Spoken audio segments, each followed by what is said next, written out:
Bangla TV, বিশ্বজুড়ে বাংলা।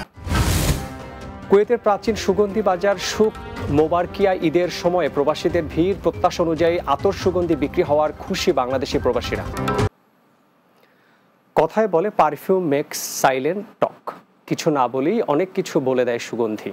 পারস্য ভূখণ্ডে বসবাসরত নাগরিকরা সেই প্রাচীনকাল থেকেই সুগন্ধি প্রেমী।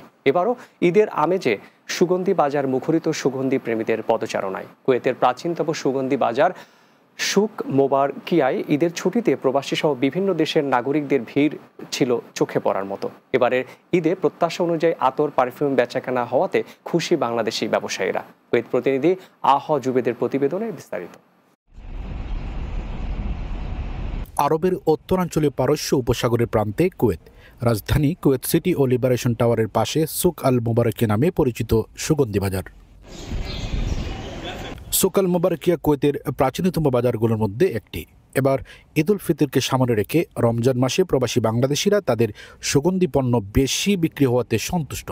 এইবার রমজানে আমাদের ঈদের বাজার মোটামুটি ভালোই গেছে, ভালো ব্যবসা হয়েছে, সবাই ব্যবসা করছে, আমরা অত্যন্ত খুশি।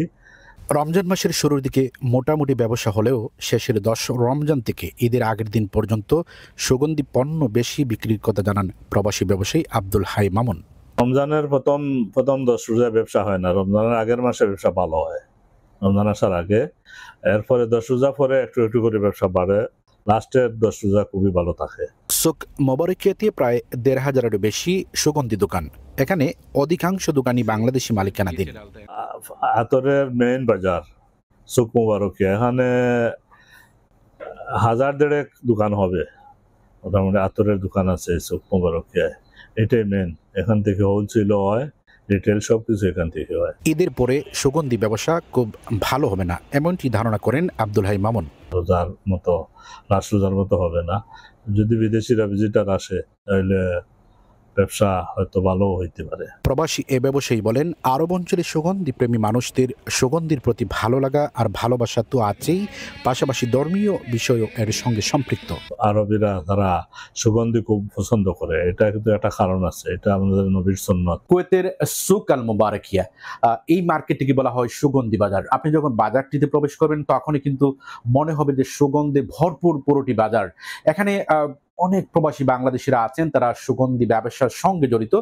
বিশেষ করে বৃহত্তর সিলেটের মানুষ রাই কিন্তু আসলে এই সুগন্ধি ব্যবসার সঙ্গে জড়িত। আমি একটু আগেও যার সঙ্গে কথা বলেছিলাম, প্রায় 3 যুগেরও বেশি সময় ধরে আব্দুল্লাহ মামুন উনি এই সুগন্ধি বাজারে আতর ব্যবসার সঙ্গে জড়িত। তিনি বলছিলেন যে আসলে এই সুগন্ধি বাজার একটি প্রাচীনতম বাজার এবং এখানে আরবেনরা আসেন, বিশ্বের বিভিন্ন দেশের প্রবাসীরা, বাংলাদেশেরও আছেন, এবং এই সুগন্ধি বাজার থেকে তারা সুগন্ধি আতর পারফিউম তারা কিনেন। কুয়েতের সুক মোবারকিয়া থেকে আহ জুবেদ, বাংলা টিভি, কুয়েত।